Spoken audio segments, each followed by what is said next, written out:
Bueno, muy buenos días a todos los compañeros maestros y maestras que se conectan a esta hora de la mañana con Magisterio al Día, unidos e informados.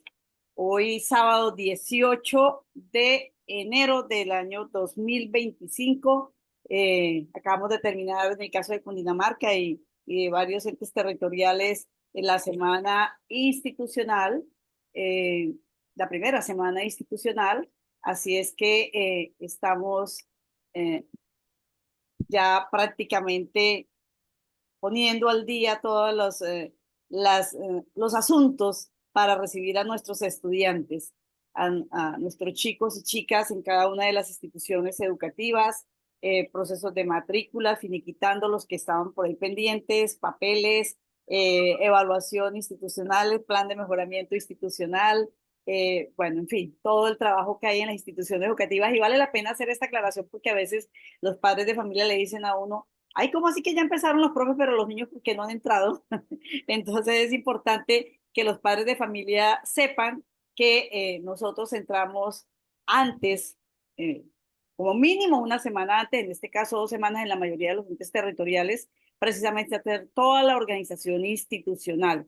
Tenemos semanas institucionales a lo largo del año en el cual evaluamos, planeamos, organizamos, revisamos y pues entonces, obviamente, cuando los chicos no están en el colegio, no significa que los maestros tampoco estén. Los maestros estamos haciendo todo el trabajo de planeamiento y de organización institucional para poderlos recibir y para poder desarrollar el trabajo que se requiere. Bueno, hoy, sábado 18 de enero, vamos a hablar de un tema que hace rato queríamos abordar y que nos han pedido bastante que abordemos, y es lo que tiene que ver con la educación en los territorios rurales, lo que tiene que ver con las ruralidades en nuestro país.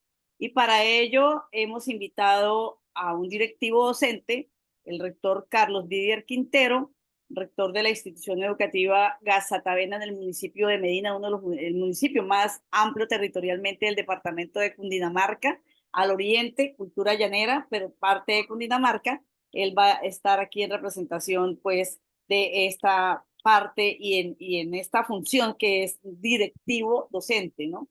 Y tenemos a dos compañeros maestros. Ay, que no lo omití. Bueno, tenemos a dos compañeros maestros, a Sonia Liliana Vivas Piñeros, maestra rural de la Sabana de Bogotá, quien también vive esa experiencia ahí muy cerca de Bogotá, pero experiencia rural importantísima. Nuestro compañero Cristian López es un compañero maestro que ha trabajado también en varias regiones rurales de Cundinamarca, estuvo por acá en el Alto Magdalena y ahora está en la provincia de Huaté, en el municipio de Cucunubá.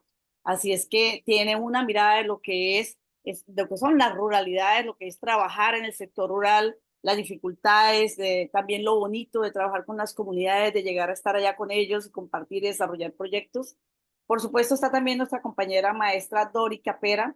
Ella es maestra del distrito, pero en este momento es integrante de la CUT Nacional, ejecutiva de la CUT Nacional. Y pues como maestra y como ejecutiva de la CUT Nacional, pues también nos va a dar sus apreciaciones frente a la importancia del trabajo rural, de la valoración del campo, de nuestros campesinos, y el trabajo que hace la CUT, la Central Unitaria de Trabajadores, también con los trabajadores de la ruralidad. Está nuestro compañero Endri Martín Torres desde Barranquilla. Él desde la costa va a estar recomendándonos libros, pero él es maestro y también conoce de lo que es el trabajo que se hace en el campo. Y desde luego invitamos al compañero Edgar Romero, ejecutivo de la Federación Colombiana de Trabajadores de Colombia, FECODE. Edgar Romero lo invitamos a que prenda cámara. Es nuestro compañero ejecutivo quien va a hacer el informe hoy de todo el trabajo que viene realizando nuestra federación, en que se ha avanzado. Consideramos importante de pronto que además de ese balance que nos haga del trabajo de FECODE iniciando y los retos para este año 2025, pues también de pronto dediquemos un espacio para hablar de lo que de FECODE se viene luchando por la educación rural y un espacio para trabajar sobre la circular 38, que por estos días pues empieza ya a generar preocupaciones en el tema de lo que tiene que ver con las plantas de personal docente, y pues FECODE ha logrado avanzar en este tema con la circular 38, donde pues obviamente la idea es que haya esa estabilidad, esa tranquilidad en las instituciones educativas.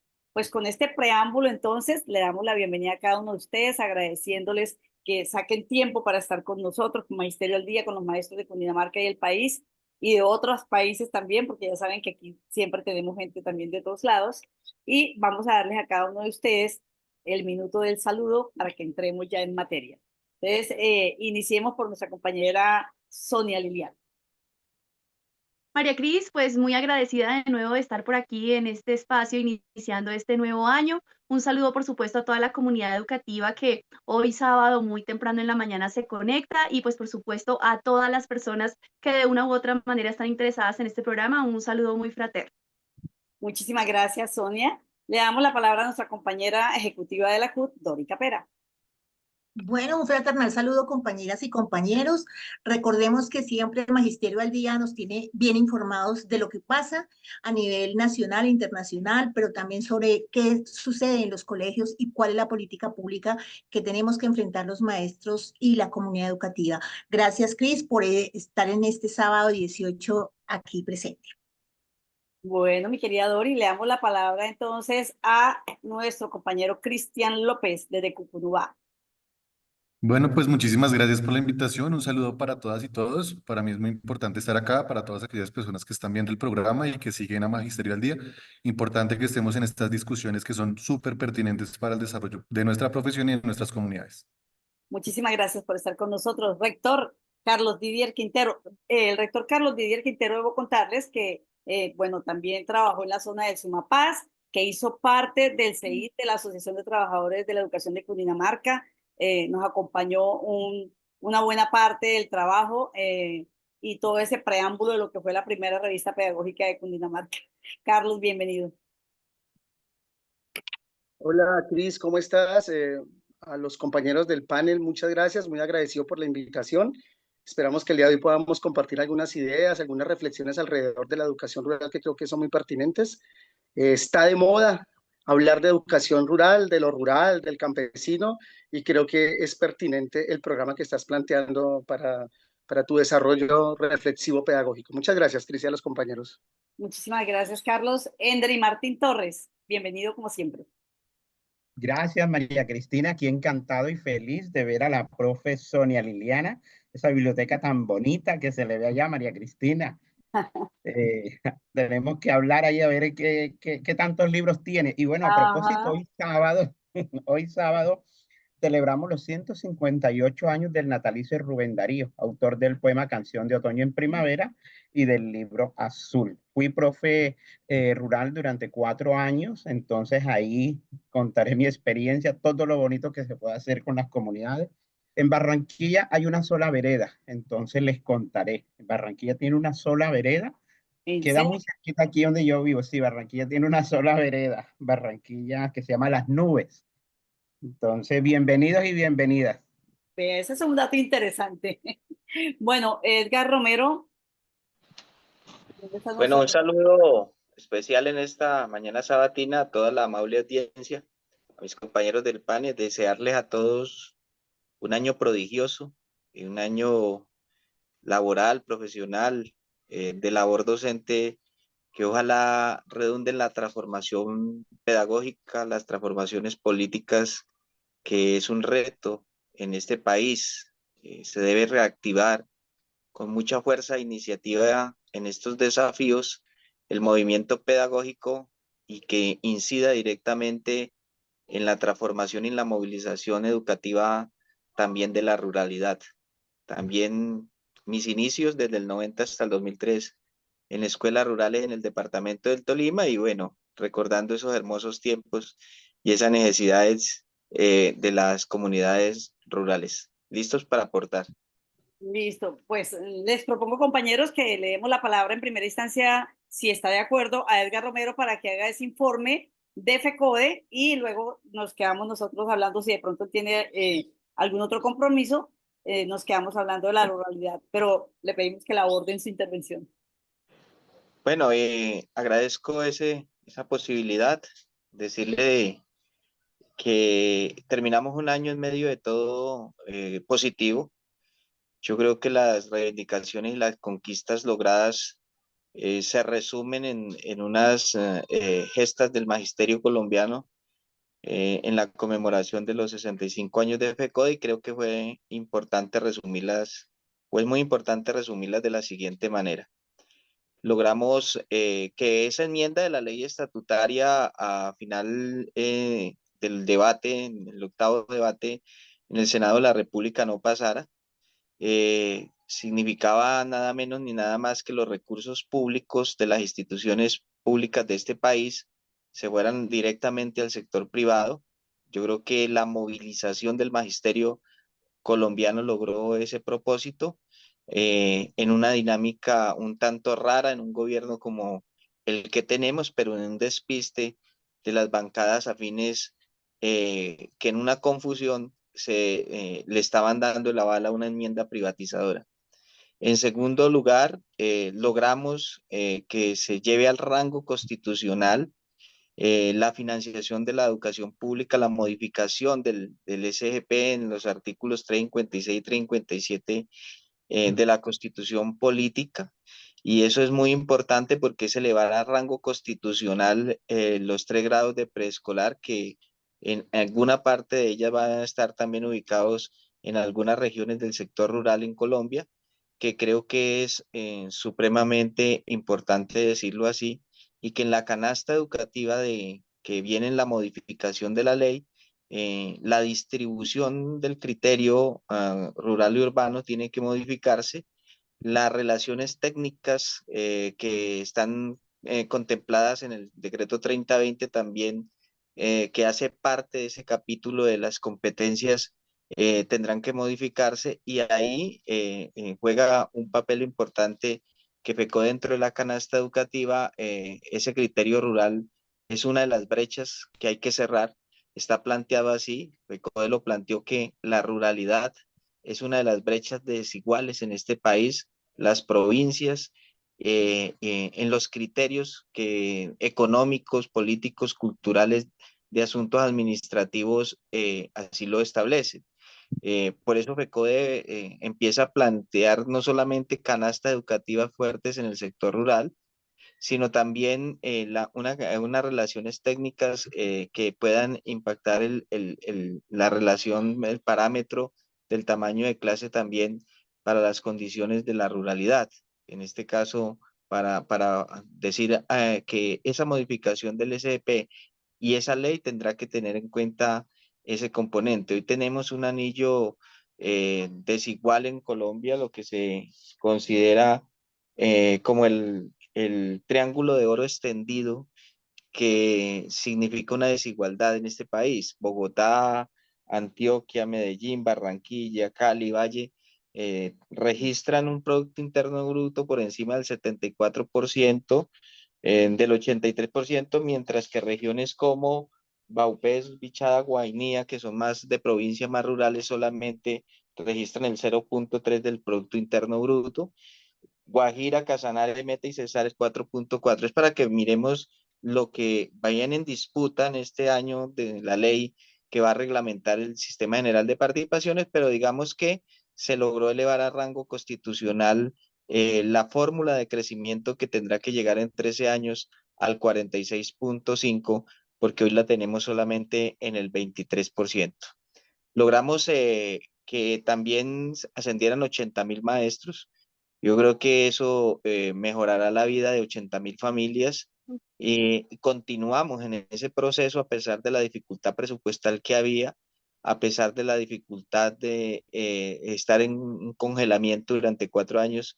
Se logra que ese proceso de 80.000 maestros asciendan y que se destinaran los recursos para hacerlo. Continuamos en ese propósito.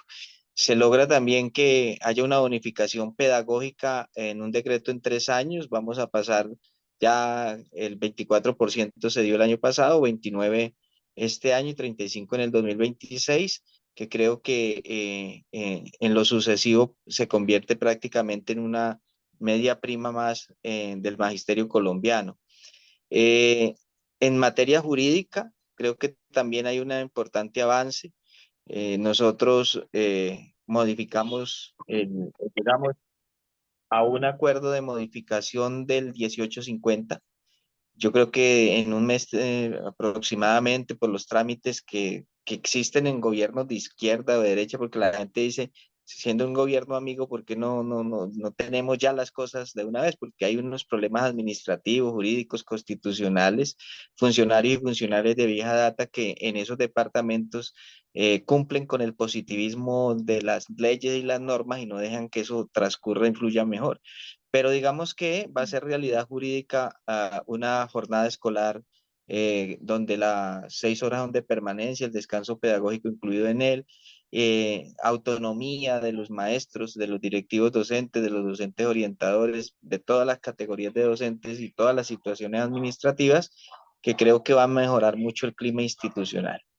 De igual manera, lo decía, el 3020, que es un capítulo especial de la financiación, estamos en esa discusión para que hayan más recursos y condiciones en las instituciones educativas y pueda haber una mejor calidad al tener unas relaciones y unos parámetros técnicos mucho mejores. De igual manera, la discusión sobre la modificación del decreto 1421 de inclusión, nosotros lo que estamos pidiendo, además del contenido pedagógico de la inclusión, es que existan maestros de planta formados para atender este tipo de niños de inclusión. La modificación del decreto 1782 por razones de amenaza y seguridad, de que los delitos no conexos como la extorsión, la violencia intrafamiliar, se tengan en cuenta en las entes territoriales si el maestro logra demostrar que está en esa condición y que se le proteja la vida en ese sentido. Nos debatimos también en cambiar un modelo de salud. Ese modelo de salud es una batalla constante porque el negocio siempre está ahí. Eso no es solamente con el magisterio, lo estamos viendo en la televisión también con el tema de las EPS. El gobierno le tocó tomar una decisión drástica de una UPC del 5% para esas EPS porque todas tienen la misma característica, incluida la impresora, es que los sistemas de información no los entregan y con esos sistemas de información, al no entregarse de manera detallada, es donde se da el lucro y la rentabilidad y el negocio. Sin embargo, políticamente, sin embargo, las luchas del magisterio fisuraron ese negocio y estamos en la etapa de enfrentar nuevas fases de contradicción con el mismo negocio. Y ese es que se reinventan en la contratación, en el pago inoportuno, sobre todo a los que han ingresado nuevo para combatir la libre elección y todo ese tipo de cosas. Pero digamos que FECODE logró fisurar lo que no ha podido incluso el gobierno nacional dentro de la reforma a la salud al pueblo colombiano. Yo creo que eso hay que valorarlo por el sentido positivo, con la objetividad requerida, a pesar de las enormes dificultades que seguimos teniendo en ese sentido. Y hay otros temas jurídicos planteados allí, la prima adicional para los maestros nombrados entre 1 de enero del 81 al 26 de junio del 2003, una lucha jurídica que hay que dar. Está el reto de la mesada 14, está el reto también el retiro voluntario compensado. Todos esos son temas presupuestales altos, pero que ahí están planteados para seguirlos trabajando. De igual manera, la lucha jurídica por la compatibilidad entre pensión y salario del 278, que no es fácil. No es cierto que ya hayan fallos, es una batalla jurídica que se inicia en la eventualidad de que hay algunos casos donde se ha reconocido pensión para los nombrados antes del 2003 y que esas aperturas permiten de pronto una discusión jurídica que hay que darla en ese sentido. Entonces, las luchas son la movilización social, la negociación colectiva, la lucha jurídica, entre otros. Y también terminamos un año con mucha pedagogía. El Congreso del 4 y 5 de diciembre en Bogotá. Yo creo que FECODE no debe parar ahí en ese evento, debe continuar, porque una de las cosas que necesitamos en este año, en este desafío, es cambiar el chip de esa pedagogía sumisa, de esa pedagogía que viene de los organismos internacionales y que se nos metió a la escuela. Yo creo que nosotros los maestros colombianos debemos empezar y FECODE debe liderar un proceso pedagógico como la escuela mexicana, para que tengan los contextos regionales, para que el contexto de pedagógico de la escuela rural no sea las cartillas que manda el Ministerio de Educación, sino sea el proceso que el maestro construye con su comunidad en el sector rural. Yo creo que eso, pedagogías más cercanas a las necesidades y a los contextos de la gente, creo que es fundamental, y allí los maestros rurales, donde uno se hace maestro, donde uno quiere la profesión por las condiciones difíciles, pues ahí es donde debemos nosotros hacer una gran movilización pedagógica y social en este país que tanto se necesite. A nosotros nos temen por eso, a nosotros nos temen porque tenemos un poder pedagógico que a veces no lo hemos sabido usar, pero que yo creo que en ese sentido tenemos que trabajar mucho. ¿Qué nos espera entonces para este año? Este año tenemos que presentar el pliego de peticiones, un nuevo pliego de peticiones. Yo invito a mis amigos del Ejecutivo, de la estructura nacional, a los maestros, a que estos pliegos deben ya ser trascendentales en política pública. No pueden quedarse en pliegos de peticiones como listas de mercado de lo que quiero cada uno o de lo que quiere cada uno, sino debe ser visiones amplias de política pública, de dignificación docente y de trayectoria de la movilización pedagógica en este país.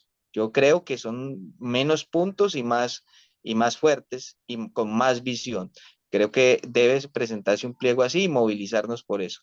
Tenemos el reto de la ley que reglamenta al SGP. Yo creo que va a haber una disputa, sobre todo contra esos poderes regionales que quieren la plata de la educación, salud y agua potable para ellos, pero que nosotros lo teníamos clarito, lo tenemos claro que hay que salir ya al paso a eso. La pelea por el estatuto docente, yo creo que tiene que haber una necesidad una vez logremos la financiación, porque yo creo que en 3 años ya no son 126.000 maestros los que van a ascender, van a ser más de 140.000 o 150.000, en 6 años van a ser más de 180.000, vamos a pasar de 200 en menos de una década.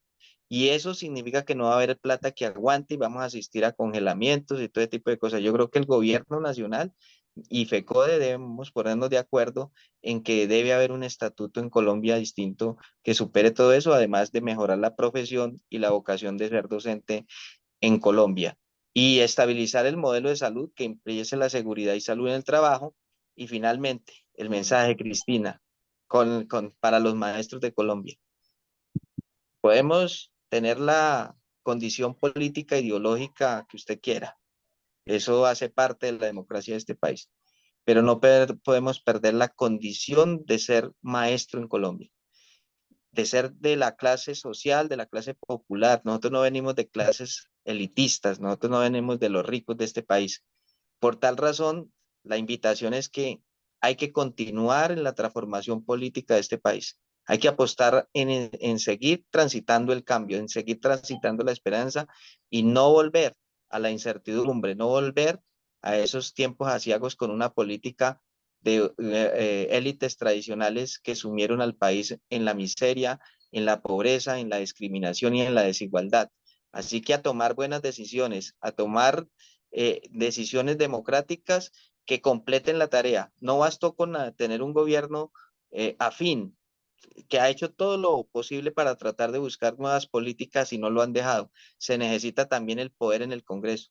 Y para eso tenemos que prepararnos para tener trabajadores y ojalá para tener maestros y maestras en el Congreso de la República que ayuden a la transformación de este país. Yo creo que esos son mensajes institucionales.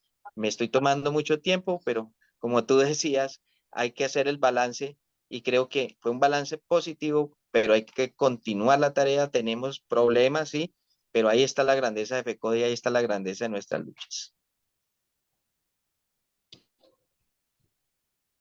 Así es, compañero Edgar Romero.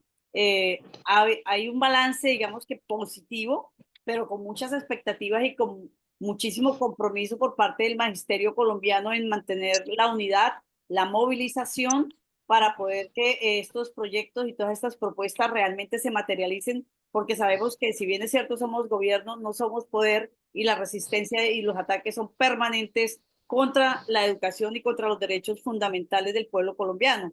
El sistema general de participaciones, que es un tema que no solamente nos compete a los maestros, que tiene que ver con la salud, con el agua potable, con el saneamiento básico, con esa garantía de ese Estado social de derecho y que quienes más deberían estar peleando son precisamente los entes territoriales, los departamentos, los consejos, las asambleas, porque esos son los recursos, sobre todo en los municipios, los recursos con los que se puede materializar ese Estado social de derecho. Pues bueno, ahí debe estar la pelea, pero no la pelea para que digamos que es que le vamos a dar la destinación que se quiere en cada ente territorial o en cada municipio, sino para que se respete la destinación específica y se garantice esos derechos fundamentales como son salud, educación, agua potable y saneamiento básico.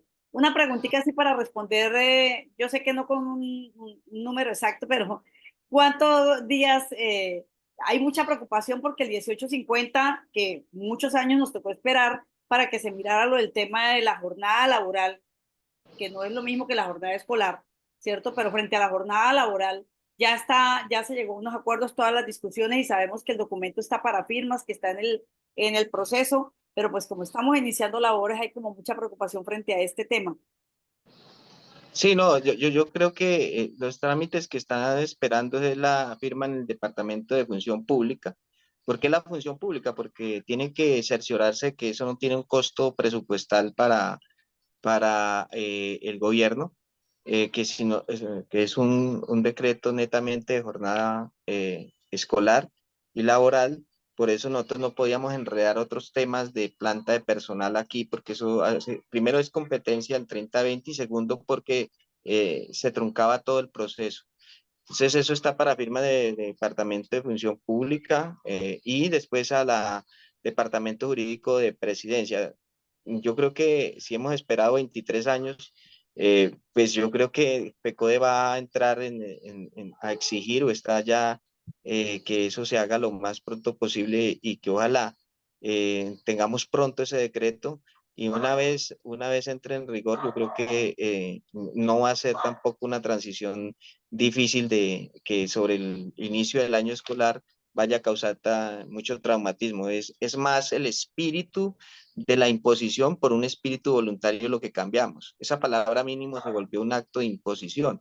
Si la quitamos, pues obviamente va a resolver ya temas de interpretación. Si quitamos ese dentro y fuera y dejamos autonomía, pues eso resuelve muchos asuntos, pero digamos que eso no va a causar mayor traumatismo dentro de las instituciones educativas, sino que va a fortalecer los climas institucionales alrededor de la jornada escolar. Muchísimas gracias, compañero Edgar. Sabemos que ya entró también nuestro compañero Miguel Ángel Pardo, pero vamos a avanzar con el tema de la educación y las ruralidades. Y yo sé que Miguel nos espera acá hasta el final también para participar. Entonces, Edgar, muchísimas gracias por su tiempo, por ese balance que nos acaba de hacer de todas estas luchas y de todos esos temas que tenemos al frente las comunidades educativas, pero fundamentalmente los maestros en la defensa de la educación pública como derecho fundamental, financiado, administrado y garantizado por el Estado.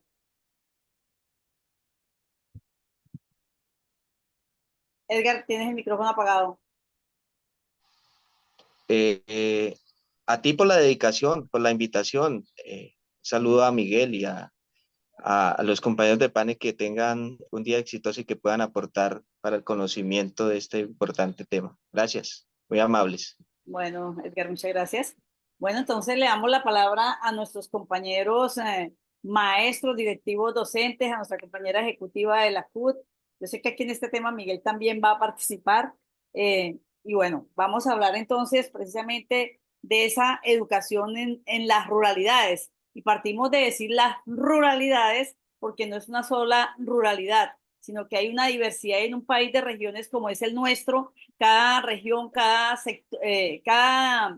región rural, cada sector rural tiene un contexto, tiene una cultura, tiene una situación socioeconómica, también las situaciones que se viven, que se han tenido que vivir, porque también tenemos regiones que han padecido situaciones mucho más dolorosas y duras en conflictos a lo largo de la historia de nuestro país y todavía hoy en día. Obviamente hay situaciones y regiones donde es un poco más complicado actuar y trabajar de manera tranquila, pero bueno, esas son las diversidades y en esas diversidades la escuela está allí presente, los maestros estamos allí y la importancia de la escuela en el sector rural es fundamental. Y bueno, la primera pregunta es, ¿cuáles consideran ustedes son los principales desafíos que enfrentan las comunidades rurales en Colombia para ese acceso a una buena educación? Yo no digo esa educación de calidad, porque ese discurso de la calidad me parece muy neoliberal, pero a una buena educación. Entonces, yo creería que le damos la palabra en primera instancia a Dori, nuestra compañera ejecutiva de la CUT, para que arranquemos este tema y vamos dándole la palabra a nuestros compañeros. Bueno, yo quisiera iniciar diciendo que en el 5 de julio del 2023 pasa algo muy importante que tiene que ver con el reconocimiento del campesino como sujeto de derecho. Y esto es muy importante porque efectivamente genera dos cosas. Por un lado, plantearnos el acceso, que el Estado tiene que tener un acceso frente a la educación, frente a la salud, a los servicios públicos, a la tierra y al reconocimiento de él como sujeto de derecho. Y esto es importante porque pone entonces a la educación rural como un punto central que nosotros realmente tenemos que apuntarle allí. Y el segundo elemento que nos permite hablar sobre qué implicaciones tiene que sea un sujeto de derecho es que se reconoce que el campesinado tiene el derecho, por una parte, a participar de la política pública y por el otro, a proteger la vida y acciones que enfrenten las violencias que viven en los territorios. Y frente a eso, la escuela hace parte de esto. Entonces, hoy requerimos que la escuela en Colombia, pues obviamente no solamente tiene esos desafíos que tiene, que nos implica reconocernos como que el campesinado tiene que es sujeto de derechos, sino que también nos hace pensar en lo que implica la educación pública para las ruralidades. Uno de los desafíos fundamentalmente tiene que ver con el acceso a la educación y, por supuesto, a la cobertura, porque eso es algo que realmente está allí y es un gran desafío que tiene este gobierno, al igual que como planteaba Cris, frente a qué significa tener una educación de calidad. ¿A qué le estamos apuntando a eso? Cuando las desigualdades sociales y económicas de nuestro país entre lo urbano y lo rural son eminentes. Y cuando se reconoce también que existe una brecha digital entre el campo y la ciudad. Entonces, son desafíos que obviamente tienen que tocar lo que implica la educación pública y, por supuesto, entonces, cómo vamos a plantearnos el tener los maestros en la ruralidad. ¿Qué necesita un maestro en la ruralidad? Primero, para que permanezca en esa zona y segundo, para que se le reconozca también como ese sujeto activo, propositivo y transformador de contextos. Entonces, obviamente que sí tenemos unos cambios y unas necesidades cuando también es importante reconocer cómo existe una interculturalidad diferente y cuando las pruebas saber y estandarizadas no reconocen los territorios. Hoy nos toca plantearnos esa realidad para demostrar que la educación rural necesita unos cambios y necesita realmente pues que nosotros como educadores toquemos ese tema que a veces nosotros lo invisibilizamos, ¿cierto? Es un tema que debe ser abordado por el magisterio, debatido y construido también unas alternativas que obviamente en la mesa de negociación debe estar ahí como una apuesta fundamental. Diría como en términos generales eso, Cris. Gracias, Dori. Bueno, ha puesto unos temas claves ahí, Dori, y sobre todo esa parte del reconocimiento del campesinado. Yo creo que en este plan de desarrollo, en este gobierno, se le ha dado un reconocimiento y se ha buscado la manera de visibilizar y de subsanar, digamos, todas esas brechas que han existido por muchos años con el campo, con el campesino. Vamos a darle la palabra a Carlos Didier, compañero directivo docente rector de la institución educativa Gazatavena del municipio de Medina. Decía hace un rato que Medina es el municipio de Cundinamarca. Cundinamarca tiene 116 municipios y Medina es el municipio en cuanto a sector rural, a territorio, el más grande en nuestro departamento de Cundinamarca, con muchísimas dificultades, como todos los territorios, pero en el que se sigue trabajando por salir adelante y por llevar esa educación que se merecen nuestros niños, nuestras niñas y nuestros adolescentes. Rector, bienvenido y tiene usted la palabra para hablar. Usted es rector de un colegio rural, además. Sí, muchas gracias, Cris y compañeros. Digamos que cuáles son esos principales desafíos, Cris, pues es un tema complejo que sí podría pasar por ese concepto de calidad. Efectivamente, instituciones como en las que yo me encuentro son una radiografía de esa crisis de lo rural, de esa crisis de la educación rural que pues caracteriza muchas regiones del país. Pues lo que pasa es que nosotros, como somos la periferia de Cundinamarca, pero como Cundinamarca es un espacio central, pareciera que esos escenarios de abandono, ¿cierto?, social y económico y sobre todo desde el punto de vista educativo no existieran en Cundinamarca porque estamos en el centro del país y pareciera que el centro del país pues es más desarrollado que la periferia del país, pero pues tristemente municipios como Medina, sobre todo el tema educativo de Medina es realmente es patético. Realmente aquí no hay una preocupación ni departamental, ni municipal, ni de ningún tipo respecto a cómo mejorar esas condiciones y esos desafíos que tenemos. Sin embargo, yo también estoy de acuerdo, Cris, en ese concepto de calidad educativa. Creo que no debe aplicar, no nos dice nada respecto al tema de la educación rural. Yo soy de los que pienso a partir de una reflexión teórica que tal y como hemos entendido la educación rural hasta hoy, y a pesar de que nos podemos sentir empoderados y que reconocemos que falta infraestructura, que nos faltan computadores, que nos faltan toda una serie de cosas, yo considero que la discusión va más allá y es el sentido profundo antropológico de la educación rural. La educación rural en Colombia desde sus inicios no ha sido discutida ni pensada, ¿cierto? Por lo menos desde la política pública que estamos desarrollando por el campesinado y por los actores sociales, por el sujeto social que, como lo decía la compañera, hoy es reconocido, no ha sido pensada por este sujeto, no ha sido planteada para él. Y yo creo que ese es otro elemento, es otro desafío que tenemos para poder comprender la educación rural. ¿Qué implica eso? ¿Qué clase de sujeto debe construir la educación rural y hacia dónde debe apuntar? Entonces, de pronto, pues en una siguiente intervención, a partir de las preguntas, yo quiero ir como desarrollando esta idea, Cris. O sea, desde mi punto de vista, la educación rural que nos imponen desde el currículo, desde nuestras reflexiones que hacemos cotidianamente, sigue siendo una educación para descampesinar, no para constituir un campesino o un sujeto campesino. Entonces, ahí hay que dar una discusión al respecto.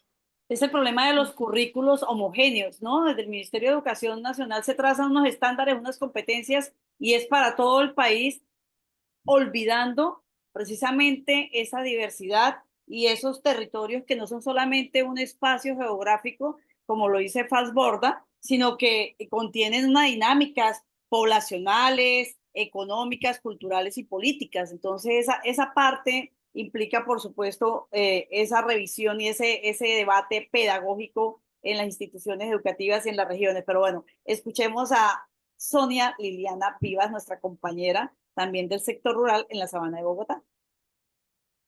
Bueno, Cris, compañeros, pues definitivamente escuchando, por ejemplo, lo que decía ahorita el profe Carlos, rector, dice, bueno, incluso estamos en Cundinamarca y Cundinamarca es el centro del país. Pues yo estoy en Bogotá, la capital del país, y la situación no es distinta. La ruralidad de Bogotá, que es bastante, contamos alrededor de 28 entre instituciones o sedes rurales, porque hay instituciones, como es el caso de la institución en la que yo trabajo, está compuesta por 4 sedes, pero de esas 4 sedes hay 2 sedes que somos rurales, las otras 2 son urbanas.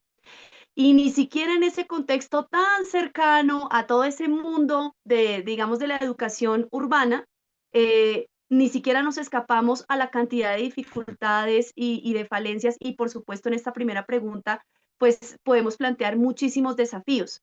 Me parece muy interesante y también quiero, digamos, reforzar un poco esa mirada acerca de la definición de lo que es rural, porque sí es muy necesario, incluso por eso vuelvo a poner, digamos, de presente que estando en la misma capital del país, no se ha hecho, digamos que una contextualización y un ejercicio de caracterización serio y riguroso de lo que implican esas ruralidades que tiene el distrito capital, que no son iguales, que son diversas. Por eso también es muy importante lo que nos decía Cris desde el principio, y es que cuando se habla de la educación rural, es importante comenzarnos a invitar a abordarla desde la pluralidad, hablar más bien de educaciones rurales, porque incluso, como digo yo, aquí en la misma capital, las ruralidades son muy diversas. Las ruralidades que tenemos en localidades como Sumapaz o Ciudad Bolívar o Usme eh, son unas ruralidades a veces plenas, a veces de borde, a veces lo que se ha, digamos que, constituido en alguna literatura que poco a poco ha avanzado en ese ejercicio teórico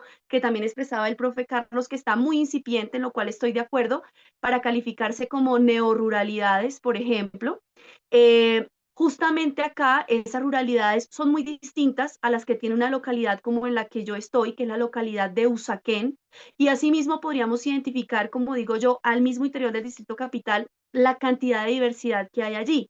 Y en ese sentido, por eso sí considero importante que desde las educaciones rurales, una tarea para abordar esos desafíos es comenzarnos a pensar qué es lo que entendemos por educaciones rurales, porque definitivamente desde un imaginario muy típico, lo rural es totalmente opuesto o distinto a lo urbano.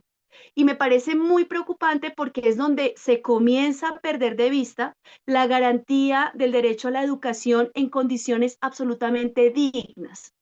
¿Eso qué significa? Significa que a veces se justifica que entonces en mi sede rural o si el colegio todo es rural, pues si hay luz a ratos, pues no importa, porque es que es la ruralidad, ¿no? Y la ruralidad entonces tiene un contexto totalmente diferente a lo urbano, donde yo tengo el servicio de energía garantizado las 24 horas del día. Lo mismo un acueducto, así sea veredal. Incluso en mi caso yo ni siquiera cuento con un servicio de acueducto, sino que tenemos que abastecernos de carro tanques, por ejemplo.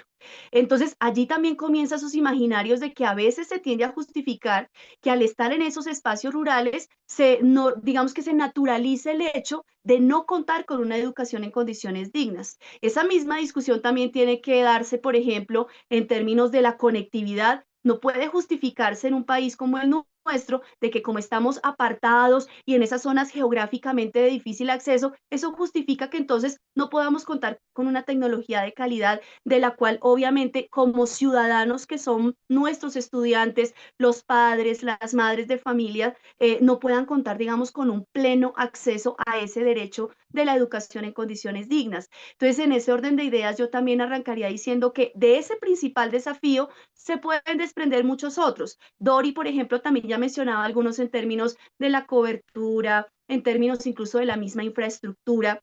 Quiero dejar otro aquí también que seguramente vamos a abordar un poco más a fondo en la discusión, y es alrededor también de la condición del sujeto docente rural. Es necesario, por ejemplo, tener una oferta diferenciada para procesos de formación de nosotros y de nosotras en calidad de docentes rurales, porque allí también se tiende a naturalizar mucho de que como somos docentes rurales, pues si no pudimos acceder a procesos de formación, ojo, no solo de capacitación, sino a una formación posgradual, a una formación que me permita incluso participar de planes internacionales de intercambios, a muchísimas cosas que como profesionales de la educación debemos tener también un pleno acceso desde ese concepto del pleno derecho a la educación en condiciones dignas. Cris.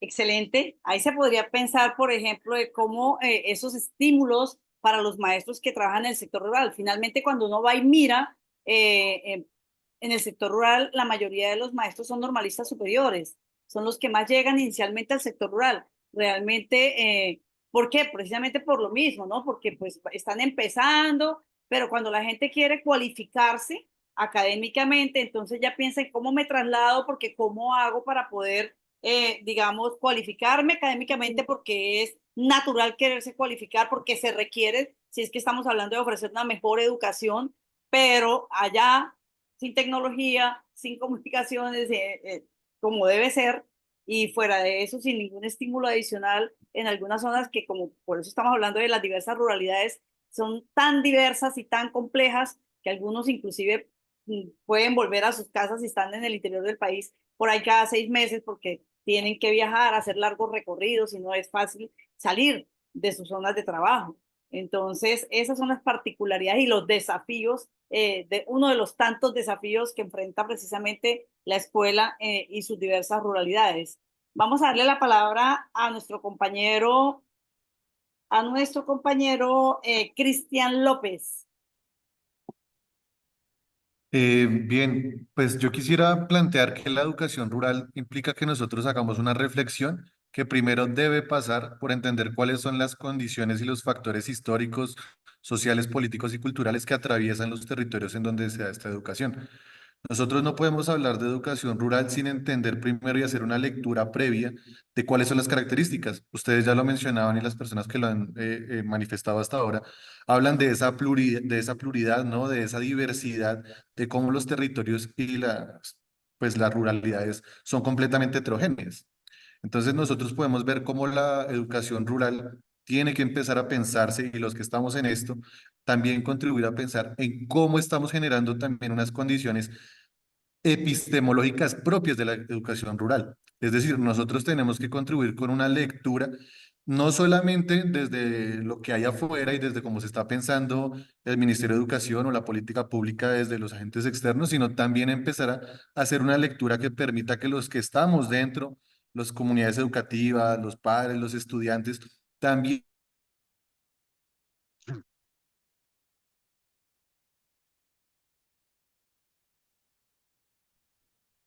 ¿Aló? Bueno, parece que compañero. Quedó Parece congelado. ser que se quedó congelado, sí.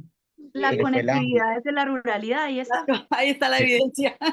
Y ese le es tocó una, desplazarse a otro sitio para poder conectarse con este espacio.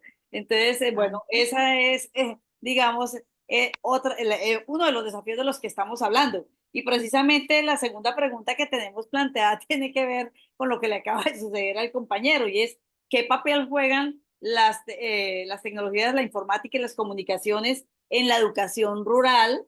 ¿Y qué estrategias se usan para integrarlas en el proceso educativo? O sea, cómo acceder, es decir, cómo hablar en este siglo XXI cuando estamos con la inteligencia artificial y con tantos debates y tecnologías al alcance de todo el mundo y allá no tenemos conectividad. Entonces, el maestro tiene que descargar si descarga y no tiene dónde proyectar, entonces, y si no hay energía, si se va la luz, en fin, esas realidades que se viven en el campo, en las ruralidades, pues son dificultades que deben ser tenidas en cuenta precisamente cuando se asignan los recursos también, cuando se hacen las inversiones, porque no hay de otra manera.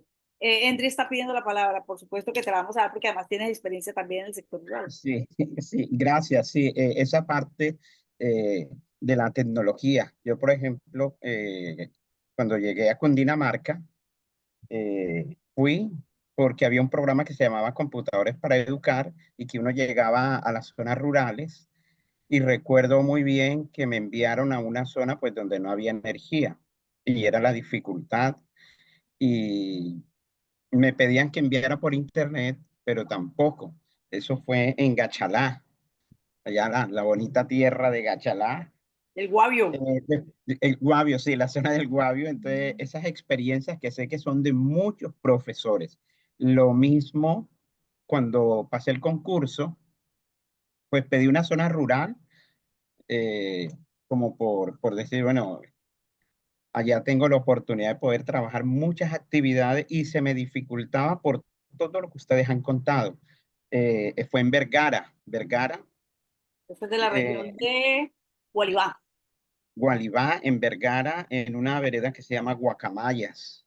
Mm. Entonces, mi formación, yo iba para filosofía, entonces el colegio solo llegaba hasta noveno. Entonces, esas contradicciones, entonces yo dije, bueno, ni modo de regresarme. Entonces, son realidades que sé que viven muchos profesores, que viven muchas instituciones y que uno se encuentra, por ejemplo, a nosotros que nos gustan los libros, eso que tú mencionas, los libros que envía el Ministerio de Educación, pero que muchas veces los jóvenes no tienen acceso quizás a la literatura actual porque quizás se les dificulte comprar o porque, bueno, dirán, leemos lo clásico. Entonces, esas realidades también hay que discutirlas para acercar a los jóvenes a la literatura actual, a encontrarse con eso, como por ejemplo que había en Funza, que nosotros llevábamos los escritores al colegio. ¿Qué tan fácil es llevar quizás los escritores, los protagonistas de los libros a la zona rural? Sería como esas experiencias y que queden en el debate y que nosotros tenemos que pensar eh, que no todo tiene que estar siempre en lo urbano, hay que pensar en la periferia. Sería como para poder, que ya que el profe se conectó, para que sigan comentando. Cristian, ya habíamos formulado la segunda pregunta porque justamente quedó en Perdona, evidencia ese desafío de las perdóname. tecnologías. Sí, efectivamente la conexión se me cayó, se fue la energía, entonces como que no puede continuar. Pero efectivamente es uno de los desafíos que tiene la educación rural. La ruralidad está atravesada por un montón de problemáticas y en condiciones materiales que hacen muy difícil desarrollar, ¿cierto? Y apostarle a transformaciones reales.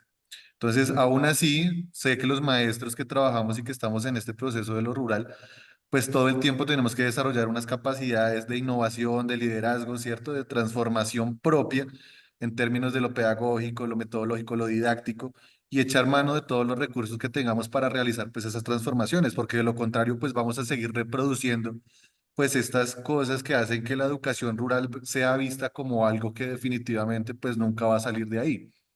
Ahora, no estoy diciendo que todo tenga que ver con nosotros, porque como decía, hay unas condiciones también estructurales y unas políticas que desde afuera pues mantienen y reproducen estas condiciones de abandono.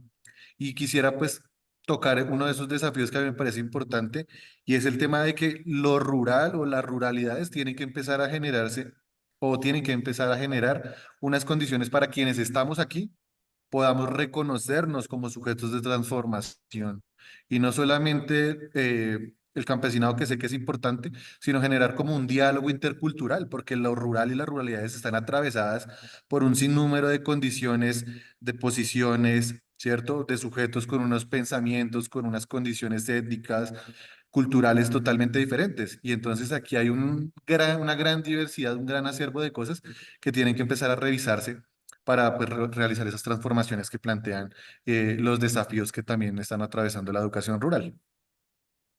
Bien, Cristian, creo que terminas diciendo algo que se puede recoger con la importancia y la urgencia de vindicar la educación rural para construir de verdad una paz duradera, ¿no? Una paz que se sienta, que se viva, que sea tangible. Rector, frente a a esta segunda pregunta. Eh, Creo que el tema tecnológico en términos de dotación, pues yo creo que es muy evidente en el contexto rural, como lo manifestaban algunos compañeros. Es muy triste ver cómo muchas de nuestras instituciones todavía no tienen un computador para poder desarrollar como habilidades básicas de todo el tema de informática y el desarrollo de competencias que se puedan dar alrededor de todas estas cosas, ¿cierto? Sin embargo, como tratando de reafirmar un poco lo que venimos charlando y planteándonos en un estado ideal de cosas, podríamos pensar que algún día podríamos tener a nuestras instituciones con muy buen internet, con muy buena dotación, pero digamos que eso no haría la diferencia, ¿cierto? Porque pues ese también puede ser un camino expedito para que esas ideologías urbanizantes, esas ideologías de mercado, esas ideologías de consumo, rompan, ¿cierto?, con mayor facilidad en lo que tradicionalmente puede ser muy rescatable y es interesante poder pensarlo pedagógicamente de lo que podríamos entender por una ruralidad más tradicional, ¿cierto?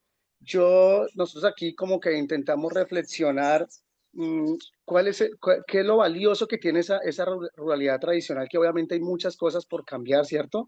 La conformación política, como entienden las relaciones de poder los campesinos, el patriarcado, muchas cosas que tienen que ser reflexionadas de lo rural, pero alrededor de eso también hay una serie de elementos construidas a través del tiempo y desde lo tradicional que son supremamente importantes y que hay que de alguna manera conversarlas y que tienen que ser reflexionadas pedagógicamente para que desde ahí se puedan constituir currículos, contenidos, metodologías, lógicas de aprendizaje alrededor de eso, que así como estamos hoy en día no lo permite, un poco por lo que usted decía, Cristina, por esa homogenización curricular, por esa estandarización de pruebas, por toda una serie de cosas que no nos dan mucha cabida para pensarnos otra forma de educar desde lo rural, desde lo campesino, pero que se necesita. Entonces, es decir, un poco recordando a Paulo Freire con su documento Extensión y Comunicación, no es que de pronto cuando tengamos todo ese tipo de cosas a la mano y esa sea la solución como tal de la educación rural, de uno de sus tantos elementos que puedan ser, ¿cierto? La reflexión tiene que ser también muy antropológica respecto a ese sujeto rural, lo que lo constituye, su relación con la tierra, su identidad, su construcción de sociabilidad que se da mucho desde lo comunitario, elementos que al neoliberalismo y al capitalismo no le gustan para nada, ¿cierto? Y nos viene imponiendo nuevos conceptos como el de nueva ruralidad, donde el campesino ya no se ve con una relación muy fuerte con la tierra, sino que es ese campesino que sabe hacer muchas cosas, que se integra muy bien a la sociedad de mercado y nos están metiendo un montón de conceptos desde lo rural, desde esa definición de concepto de rural, y por ahí se nos están escapando cosas muy valiosas que se han venido constituyendo. Además, que yo soy de los que considero que la ruralidad, sobre todo en el contexto colombiano, se ha constituido desde una relación de resistencia.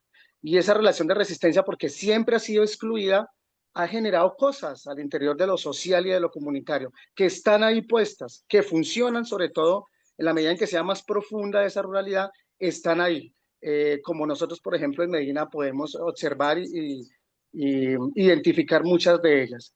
Entonces, sí es importante, obviamente, porque no puede ser uno retrógrada, el tema tecnológico, pues tenemos una crisis enorme, pero hay que ponerle un sentido a eso, de cómo llega, para qué llega y cómo puede ser útil para reflexionar entonces el tema educativo de lo rural. Cómo usar esa tecnología al servicio de las comunidades y no para que someta a la comunidad y digamos, la domine aún más. Usted habla de algo bien importante y es precisamente de cómo hacer desde la escuela, desde esos procesos de resistencia, ¿cierto? Cómo hacer desde la escuela, desde la autonomía escolar y esos procesos de resistencia a través de los PEI y todo lo demás, hacer que esas políticas educativas sean realmente más cercanas, coherentes y consecuentes con la realidad de los contextos. Es decir, no podría uno hablar de un currículo similar en Medina a un currículo, por ejemplo, en el Guavio o en acá en el Alto Magdalena o allá en las goteras de nuestra capital en Bogotá, ¿cierto? ¿Cómo recuperar desde esa autonomía escolar, desde el gobierno escolar y desde esa resistencia precisamente ese espacio que permita que la educación y que el currículo responda a la realidad de las comunidades? Vamos a darle la palabra a nuestra compañera Sonia y luego a Doña. Bueno, lo que ocurre es que también coincido en eso de que esa categoría de sujeto rural es muy potente para pensarnos en términos de todas estos, digamos, del papel de las nuevas tecnologías de la información y de la comunicación, porque, claro, si bien es cierto la globalización y todo lo que conlleva, pues tiene esos riesgos que ya se han expuesto acá, pues también, digamos, hay que recordar, por ejemplo, pues todas las epistemologías del sur, todo el legado de Boaventura de Sousa hablándonos de darle la vuelta justamente a eso y asumir esos procesos de globalización como una posibilidad justamente ya en clave de globalizar, en ese caso, la resistencia. Y por eso veo que esa categoría de sujeto rural puede ser una pista importante porque a la luz de todo lo que tiene que ver con las tecnologías de la información y de la comunicación, sería interesante pensarnos la posibilidad de configurar sujetos rurales con suficientes habilidades digitales que precisamente potencien procesos, digamos, de identificación y de articulación con sus territorios, con las posibilidades que se ofrecen desde allí, para que justamente el imaginario no sea salir lo más pronto de allá, porque es que no hay nada que hacer allá, sino que necesito es trasladarme especialmente a este imaginario de lo urbano porque allí es donde sí voy a tener posibilidades. Entonces, tal vez pensarnos un poco esa globalización en términos de posibilidad y ese sujeto rural articulado con esos procesos nos pueda proporcionar un campo educativo donde justamente también, y de pronto ya me voy pasando un tricito a la tercera parte, pero creo que es necesario hacerlo, cuando se piense una política educativa, entonces no se piense que solamente el sujeto rural tiene que ser formado por y exclusivamente para procesos de formación profesional de lo que tradicionalmente se conoce como las labores del campo, veterinaria, zootecnia, este tipo de profesiones. El campo también necesita médicos, médicas, profesional de enfermería, profesionales en ingeniería, profesionales en derecho. El campo necesita todo eso. Y qué mejor que sean esos mismos sujetos rurales anclados a esa identidad rural, anclados, digamos, que a una herencia familiar y territorial que les permita más bien, en lugar de jalonarnos a que se vayan, a que más bien se articulen y se queden en el territorio porque sientan que el territorio les ofrece las posibilidades, que eso pues lamentablemente es lo que no ocurre. Pero entonces siento yo que una pista importante puede ser en esa potenciación de las habilidades digitales como desde estas perspectivas, porque si bien es cierto, en los discursos contemporáneos eso sí que está muy de moda, entonces el campo ahora está muy de moda, de hecho siempre lo ha estado, pero en esos procesos de depredación neoliberal propios del capitalismo, pues por supuesto que en el campo ahorita lo ideal es más bien constituir a ese sujeto rural en un empresario del campo, ¿sí? Y allí justamente se da una noción absolutamente perversa de lo que es la vida y la producción del campo y la noción del campo como una posibilidad de autosostenimiento de la vida. Entonces, por eso sí es muy importante que estas habilidades digitales no pierdan de perspectiva el sentido crítico que debe tener. Cris. Listo, Sonia, entonces le damos la palabra a nuestra compañera Dorica Pera. Yo creo que aquí juega un papel fundamental el Estado. O sea, ¿cuál es la política que trae el Estado para que esa brecha digital existente, no solamente en lo urbano, sino en las zonas periféricas de la ciudad, realmente permita avanzar en esa construcción social y en democracia? Porque el acceso también a las nuevas tecnologías, a la digitalización, implica también un acceso a la democratización. Y eso es, en últimas, lo que va a permitir que el Estado genere unas políticas para que el espacio de lo rural y el espacio también del urbano, pero que está en el espacio de lo marginal, también pueda estar en un espacio donde se construye, se reconoce esas formas de digitalización y de comunicación que hoy son fundamentales en el desarrollo de las apuestas que se tienen en cada contexto. Cada contexto hoy requiere visibilizar lo que se tiene y potenciarlo. Y eso significa también que el Estado genere una política pública que genere una infraestructura, pero también que fortalezca al docente en sus competencias para poder llevar, no importa en la asignación académica que yo tenga, unas habilidades que permita que los muchachos hoy tengan la misma posibilidad que los otros, porque realmente en juego está la democracia. Y cuando hablamos que en juego está la democracia, significa cómo ese joven que está en estos contextos puede acceder a nuevas formas de conocimiento que realmente contribuyan a ese sujeto rural que hoy existe en el país y que existe una desigualdad no solamente económica, sino una desigualdad frente a lo que implica las posibilidades de estabilización económica cuando hay, por ejemplo, los tratados de libre comercio que afectan la construcción de lo que ellos hacen. Entonces, para mí sí es muy importante que la ruralidad y el Estado juegue su papel para el fortalecimiento de las democracias, para que nuestros niños y niñas tengan las mismas posibilidades de los demás contextos que tiene el país, porque la globalización sigue, porque el mundo y la tecnología avanza y no podemos quedarnos subsumidos en las imposibilidades de seguir construyendo lo que significa una ciudadanía digital, una ciudadanía del siglo XXI, y que es muy importante que no importa si estamos en la periferia o estemos en la ruralidad, el Estado garantice esos derechos que los niños y niñas tienen. Listo.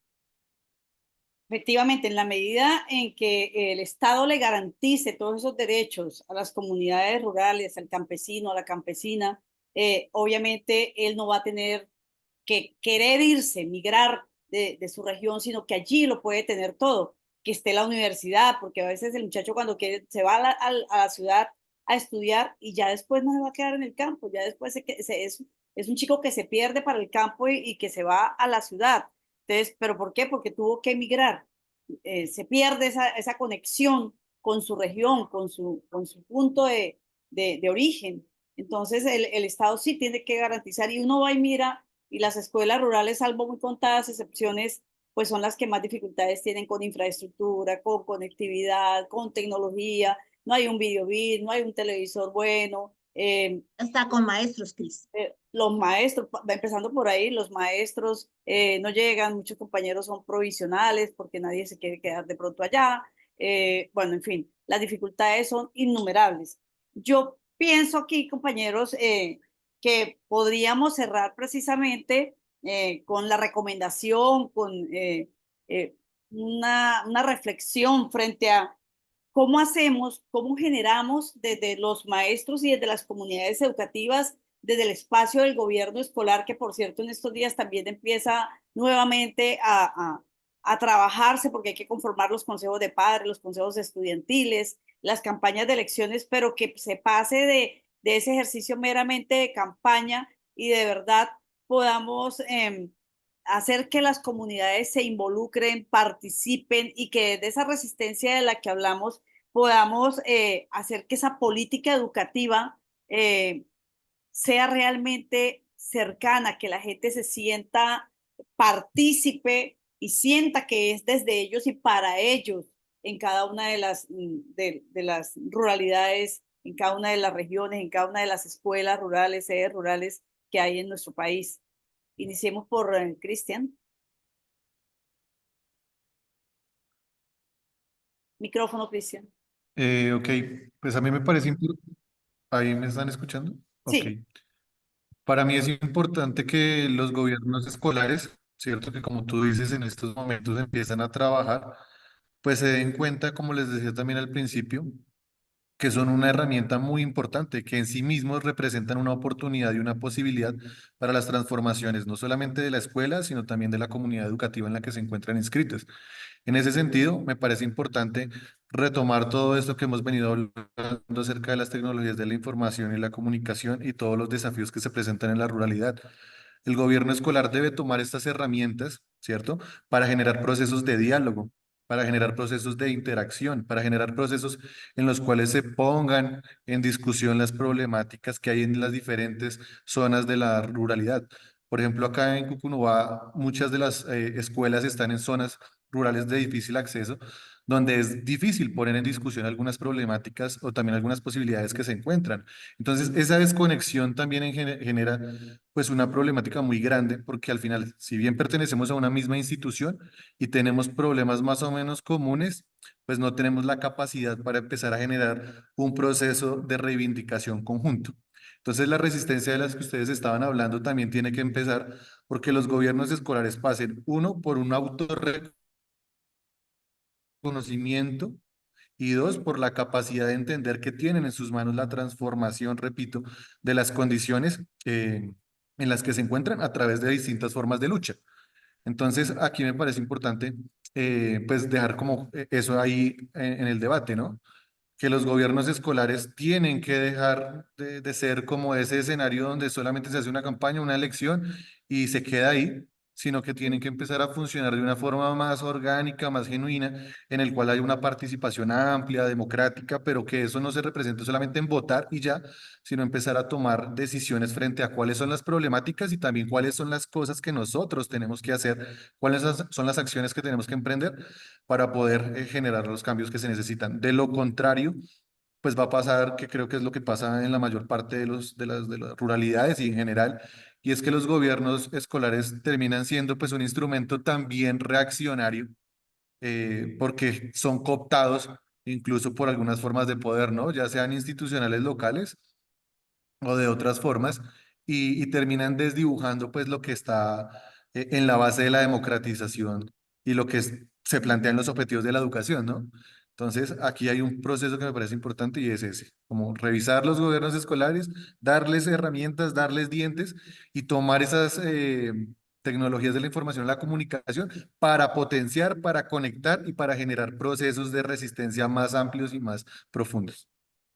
Muchas gracias, Cristian. Rector Carlos Didier.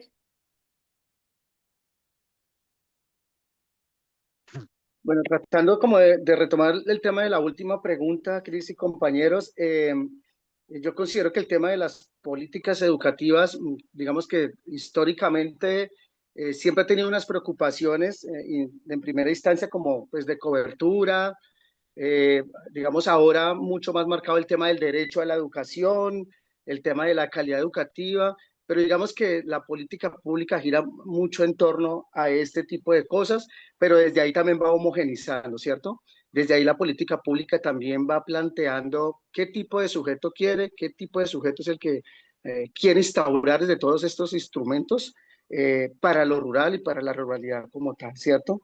Entonces, eso obviamente también requiere una reflexión. Yo considero que pues no es tan fácil, lo hemos visto, a nosotros nos toca salir a la calle, hacer marchas, ¿cierto? Hacer una serie de cosas para la transformación de esa política pública, pero yo creo que el camino es un poco lo que hemos mencionado aquí todos y es cómo garantizar esa autonomía en nuestras instituciones, esa posibilidad de permitirnos reflexionar y desde ahí estructurarnos de acuerdo a nuestras cualidades, a nuestras particularidades desde todo punto de vista, social, cultural, económico, de los elementos que van dando forma a cada una de las ruralidades en nuestro contexto.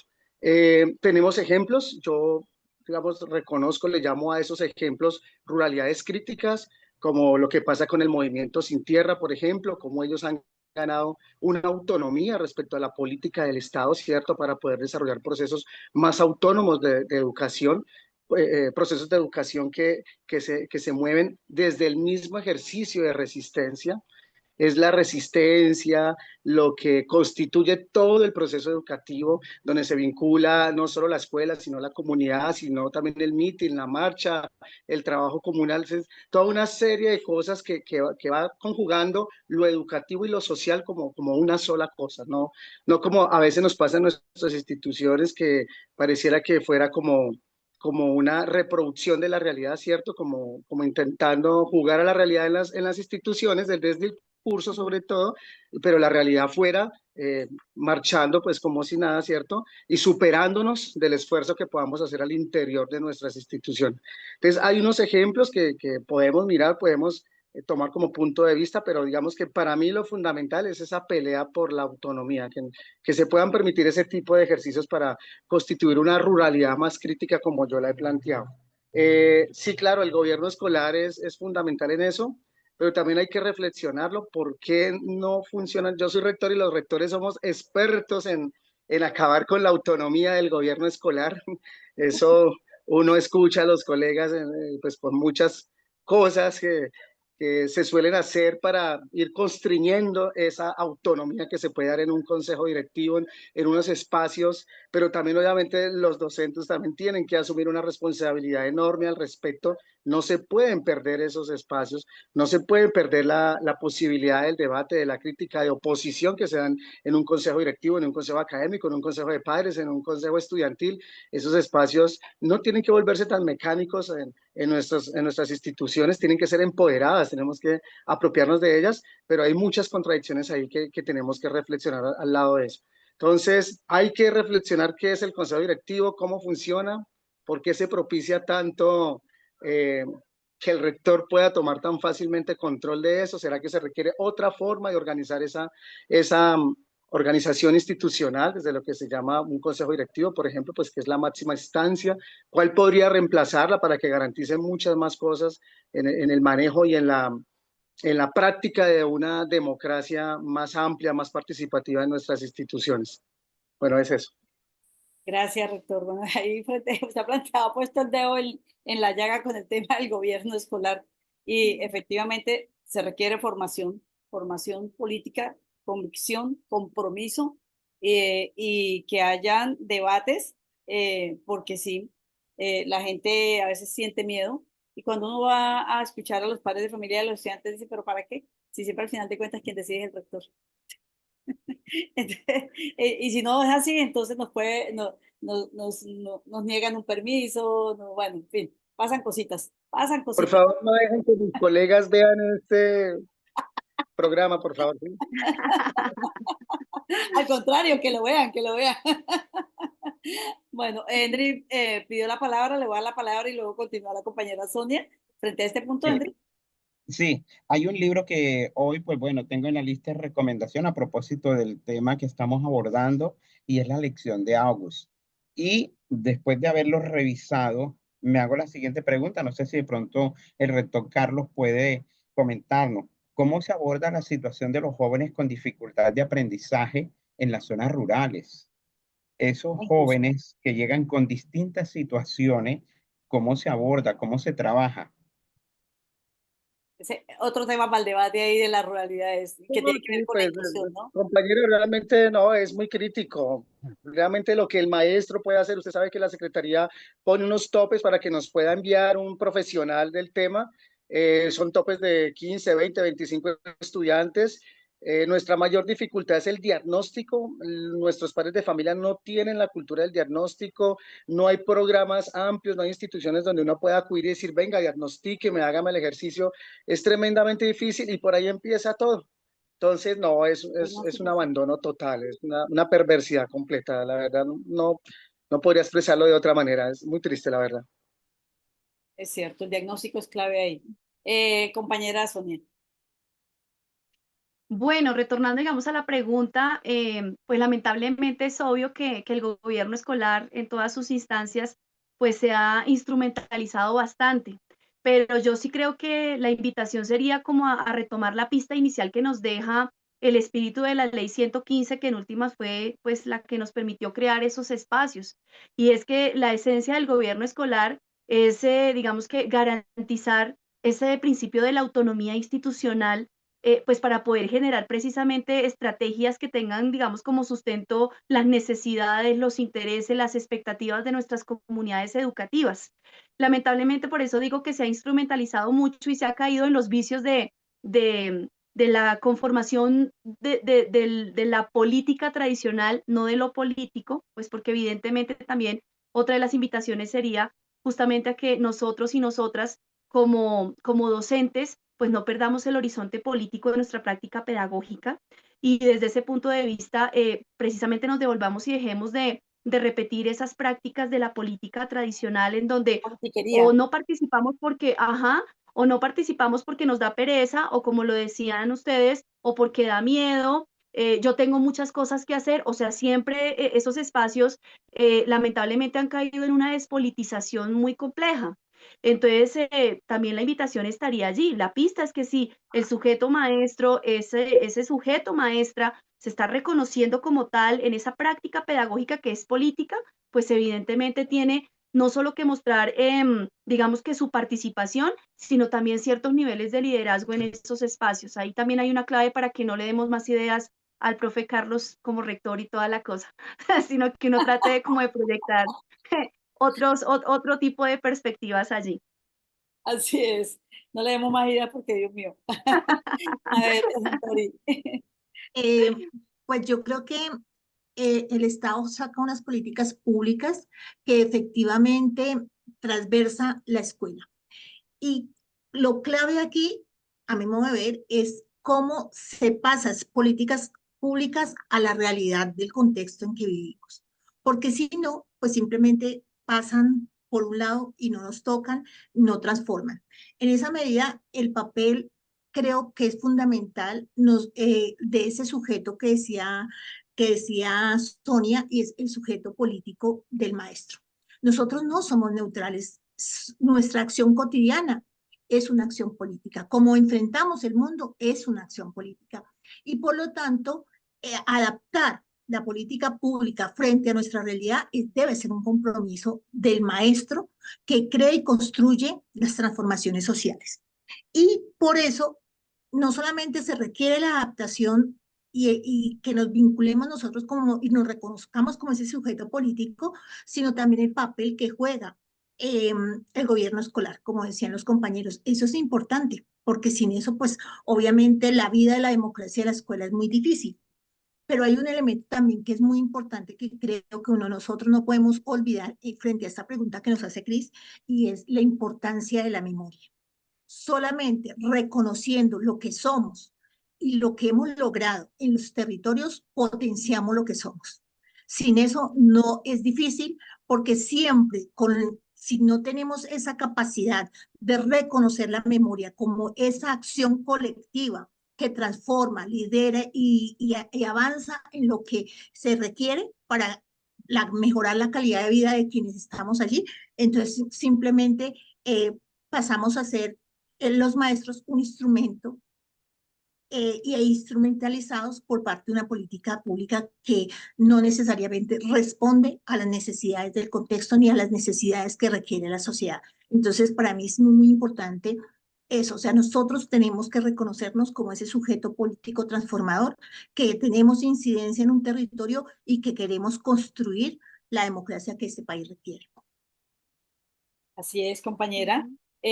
Yo creo que ya vamos terminando aquí el tema. Aquí uno podría quedarse horas completas hablando de este tema tan importante y creo que amerita obviamente más de un programa para hablar de estos temas.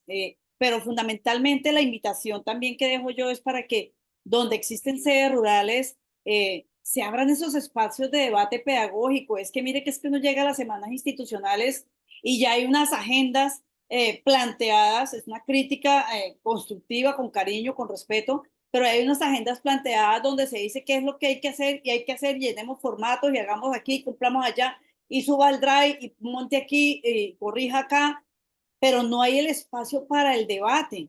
Y donde no hay espacio para el debate, no hay democracia. Entonces, simplemente hay una imposición bien sea que venga desde el ministerio o una decisión de algunos de los directivos de la institución educativa. Bueno, en fin, el debate es absolutamente necesario, así tengamos contradicciones, porque es que esas son las que nos permiten enriquecernos. Entonces, a veces dice la gente, no abramos el debate porque entonces termina hablando fulano de tal más de la cuenta, o porque no me gusta lo que dice X o Y persona que siempre pide la palabra, pero sin ese debate no podemos hablar de democracia. Igual pasa en las aulas, ¿no? En las aulas a veces los chicos quieren que se hable de un tema y el tema es este y hoy vamos acá y estamos atrasados y entonces sobre eso no podemos abrir la discusión y el debate. Entonces necesitamos abrir las discusiones, abrir los debates, escucharnos, llegar a consensos, aceptar que podemos estar equivocados, aceptar que podemos tomar de todos un poco y enderezar el rumbo y bueno, que entre todos esa resistencia de la que estamos hablando, pues que se da en las calles también, pero que se da también en el actuar, en ese interactuar, de tener la capacidad de escucharnos y de respetar esas diferencias de percepciones y concepciones. No necesariamente el que tenga más títulos sabe más. Hay veces que las personas, el campesino, por ejemplo, es una persona con muchísimo conocimiento, con muchísima sabiduría popular y de su contexto, de su realidad, y es muy enriquecedor escucharlos. De verdad que es muy rico sostener una charla con la gente en el campo porque tienen mucha sabiduría. Entonces, bueno, yo creería también que antes de que llegue Endry con las recomendaciones de los libros para leer, hay un libro que ya me leí y que me parece muy bueno. Se llama Educar en Territorios Rurales, Escuela, Conflicto y Formación. Es de la Universidad del Rosario. La autora es Fabiola Cabra Torres. Es un equipo de investigación. Hicieron este trabajo sobre las ruralidades y pues toma todo el contexto del conflicto, la violencia, lo que se vive en las instituciones rurales, en la educación, en las diferentes ruralidades. Creo que vale la pena una miradita. Y seguramente Andri lo va a decir, pero pues a veces suena feo uno recomendar lo que uno mismo ha escrito, pero bueno, este o en cualquier otro elementos que encuentren para trabajar el tema del gobierno escolar. Pero más que trabajar y hablar del tema del gobierno escolar, de quién lo conforme, qué función cumple, es, repito, que haya esos debates, que tengamos la posibilidad de que los chicos, por ejemplo, el Consejo Estudiantil se reúnan. Es que a veces en algunas instituciones todo el ejercicio democrático termina el día de las elecciones, o sea, no hay un ejercicio democrático, hay un ejercicio electorero. Entonces, se cumplieron las elecciones, tenemos las actas, cerremos la carpetica y sigue todo, y sigue todo tal cual. Entonces es importante que haya esos espacios y que todos y todas nos comprometamos. Cuando se va a elegir a los representantes a los consejos directivos, los maestros debemos postularnos con propuestas, siempre con propuestas y rendir informes, porque esa es otra cosa. Nos eligieron y después por ahí en julio o en agosto pasa algo. Hola, ¿quiénes son los que nos representan en el consejo directivo? Ya nadie se acuerda, porque ni siquiera ha habido un informe. Abrir espacio en las izadas de bandera para que el personero, el contralor, también de esos informes, que ha podido, y me decía algún estudiante que el año pasado, pero profe, es que no puedo decir nada porque no he hecho nada. Ah, bueno, pues eso también es algo, ¿no? Cuenta que no has podido hacer nada y cuéntanos por qué, cuál ha sido la dificultad, en qué necesitas ayuda, cuál ha sido el mayor tropiezo. Entonces, escucharnos, yo creo que eso es tan importante y casi siempre creemos que eso es perder tiempo, pero no, es ganar muchísimo. Endri Martín, tus recomendaciones de lectura, ya me adelanté con dos. Sí. Gracias, María Cristina. Entonces, como le comentaba al profesor Carlos y a todo nuestro panel, cómo se aborda la situación de los jóvenes con dificultad de aprendizaje, no solo en las zonas rurales. Entonces, está un libro que debemos leer, que es extraordinario, que también es una película, August, la elección de August, un bestseller muy leído de R.J. Palacios. Entonces, Levántalo un poco más, recomiendo. levántalo un poco más para que lo veamos bien. Acá, no sé, sí, Ahora es sí. que no me veo en la pantalla. Entonces, como les comentaba, este texto es significativo porque a propósito de nuestro tema central, cómo se aborda estos temas en nuestras escuelas rurales, cómo trabajamos con jóvenes que tienen estas dificultades de aprendizaje. Entonces sería como mi recomendado. Hoy traigo temas polémicos que, bueno, se dan también en zonas rurales. En la actualidad, pues vivimos una situación donde muchas personas optan no por ser hombre o mujer, sino toda la comunidad LGBTI. Y este texto polémico, ¿cómo se aborda en la zona rural? Mariposas Verdes, el amor no tiene género, del muchacho este que se suicidó en Bogotá y que es una obra de Enrique Patiño que nos llama la atención a reflexionar de cómo se aborda esta temática en la escuela, cómo lo trabajamos, si realmente se respeta. Entonces, Enrique Patiño nos presenta Mariposas Verdes. Lloré cuando lo leí porque no pensé que este joven fuera a tomar esa decisión.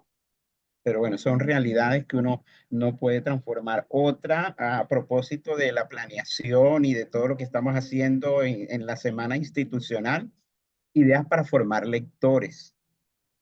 Ojalá y podamos conseguirlo, no solo en castellano.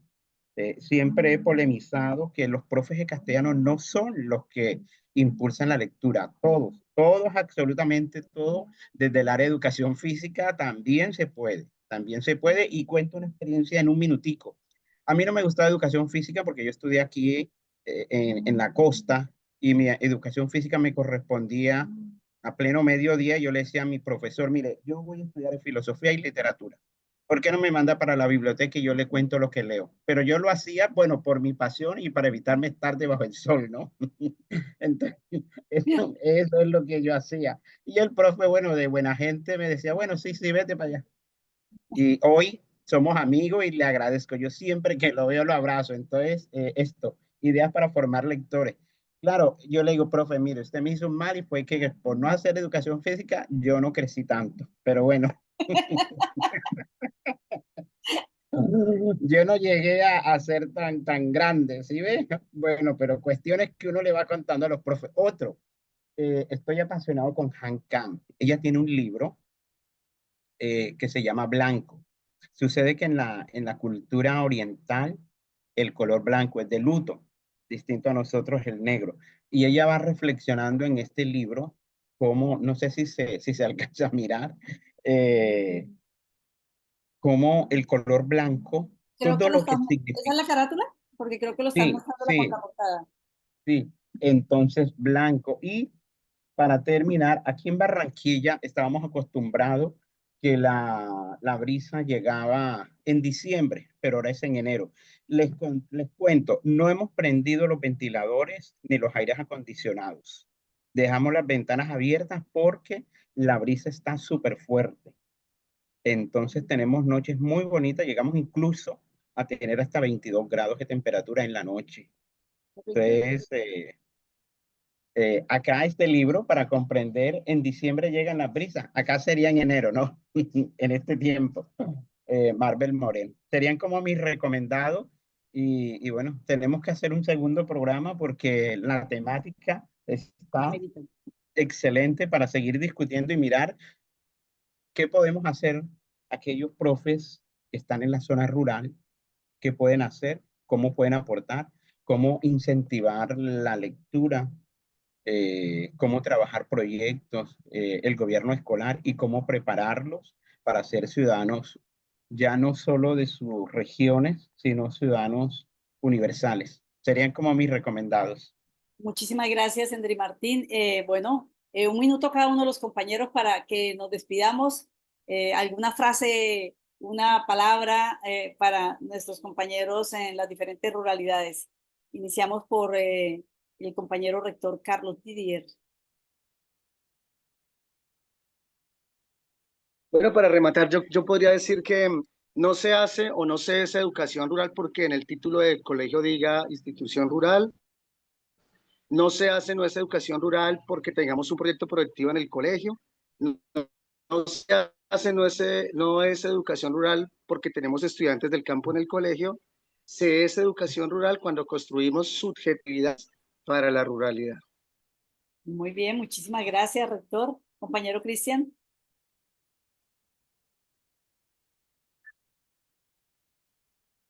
Micrófono, Cristian. Ya. No, pues yo también quiero terminar diciendo que la ruralidad es maravillosa, pero tenemos que apropiarnos de ella, tenemos que entenderla desde todas las voces que hacen parte de ella y entender que en ella convergen un montón de personas, un montón de saberes, un montón de ideas, de puntos de vista, de perspectivas, y que esto nos permite construir un país distinto. Si la entendemos bien, la potenciamos, vamos a también construir una nación distinta, un proyecto de nación en el que quepamos todos y que no se vea lo rural como algo atrasado, como algo que no sirve o como algo que hay que relegar, sino por el contrario, algo que hay que potenciar, porque aquí es donde se construye esa subjetividad de la que estábamos hablando, se construye la memoria, la identidad, se construye todo lo que somos. Y es súper importante retomarlo siempre. Entonces la invitación es como a apostarla toda por la ruralidad, pero también entender que la ruralidad debe conectarse y debe ser reconocida por todos y todas. Perfecto, compañero Cristian. Compañera Sonia. Bueno, pues yo dejaría como palabra la comunidad. Yo sí siento que en las ofertas de educación rural que tenemos, si hay algo que es muy potente, es esa concepción de la comunidad, porque es ese arraigo al territorio, son, digamos, a veces generaciones de familias que pasan por la misma escuela, por el mismo colegio, muchos y muchas de ellas son los que han puesto las primeras piedras que construyeron la escuelita donde uno está. Hay un arraigo muy interesante allí que de pronto en otras ofertas educativas no encontramos con tanta facilidad. Y siento que, por eso digo, hay una potencia muy importante en esa noción de comunidad para organizarnos y para transformar. Excelente, además porque la escuela se convierte en ese punto de encuentro para la comunidad, ¿no? A veces También, el único espacio institucional de encuentro comunitario y cultural. comunitario. Así es, Cris. Dori. Yo diría que lo rural es colectivo y que precisamente como es colectivo es muy importante frente a un modelo neoliberal que nos quiere poner en lo individual eh, como lo más importante. Creo que reconocernos como parte de lo colectivo es fundamental y es a partir de allí, de la memoria, de la trascendencia, de la incidencia que tenemos en nuestros territorios que avanzamos en la construcción del país que queremos. Bueno, compañeros, compañeras, muchísimas gracias. Esperamos que este tema sobre las ruralidades sea de mucho interés, que lo podamos ver, compartir, discutir, analizar, en fin. Mil gracias a cada uno de ustedes, a Dori, a Sonia, a Endri, a Carlos, a Cristian, a Edgar Romero, en fin, a cada uno de ustedes por sacar este tiempo y compartir con el magisterio, las comunidades educativas de Girardot, Cundinamarca y del país. Un feliz fin de semana para todos y para todas. Gracias, chao. Gracias. Gracias, gracias. Gracias igual para ustedes.